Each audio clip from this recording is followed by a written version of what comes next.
又到3點3啦，係時候嘆翻個下午茶啦喂！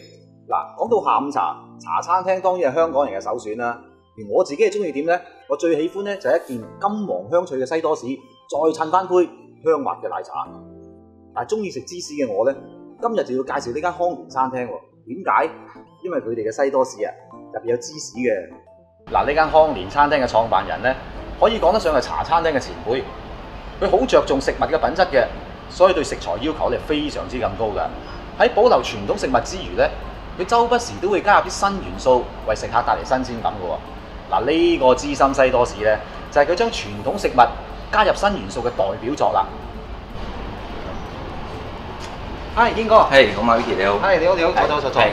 阿堅哥啊，其實我想問下呢，嗱，西多士我哋由細食到大㗎啦，點解你會諗到將芝士擺入西多裏邊咁神來之筆嘅呢？其實咧，我哋嘅西多士咧，不嬲都好多捧場客嘅。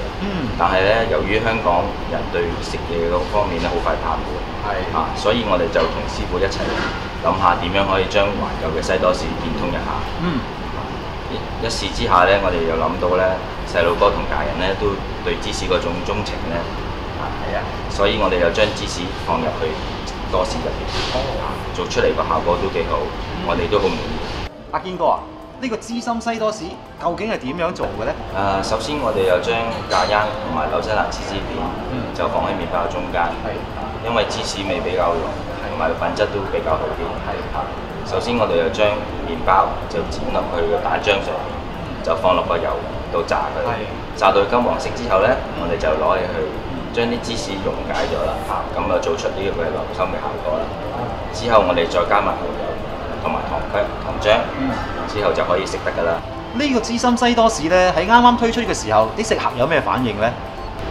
起初推出嗰陣時咧，由於個味道好新奇，所以對年青嘅食客同埋附近嘅 OL 都好歡迎啊。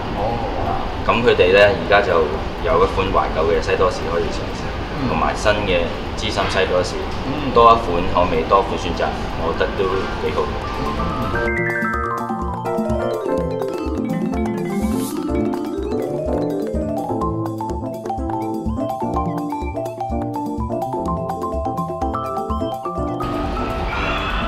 一刀切落去就見到我最中意嘅半溶芝士啊！哇，香脆嘅外皮夾着住半溶嘅芝士，再加上咖央嘅甜味，哇，質地同埋味道都非常之豐富。嗱，下次如果你想帶朋友試下與別不同嘅西多士咧，記住要嚟呢間康年餐廳試下啦。